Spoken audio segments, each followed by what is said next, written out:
తిరుగుతుంటే ఒక Irish lady అతన్ని అవహేళన చేస్తుంది. See that the gentlemen of the India, అంటే ఇండియాలో జెంటిల్మెన్ ఇలాగ ఉంటారు, ఈ వేషధారంలో ఉంటారని చెప్పేసి ఈ వేషధారణని అవమానిస్తుంటది. అప్పుడు స్వామి వివేకానందుడు అమ్మాయికి చెప్తాడు, ఎస్, భారతదేశంలో జెంటిల్మెన్లను మునులను తయారు చేస్తారు, మీ ప్రాచ్యత దేశాల్లో జెంటిల్మెన్లను టైలర్లు తయారు చేస్తారు. That is the greatest. సమయస్ఫూర్తిలో స్వామి వివేకానందుని మించిన వారు ఎవరు లేరు. ఇదే విధంగా ఒక స్పీచ్ ఇచ్చుకుంటూ స్వామి వివేకానందుడు అనేటువంటి పాశ్చాత్య దేశాల సంస్కృతిని మనం వాడకూడదు అని చెప్పిండు. కానీ ఆయన వేసుకున్న షూ మాత్రం అమెరికా వేసుకున్నాడు.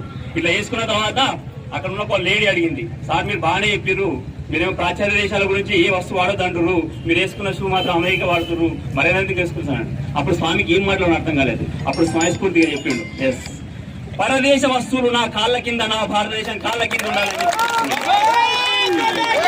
That is the greatness of Swami Vivekananda.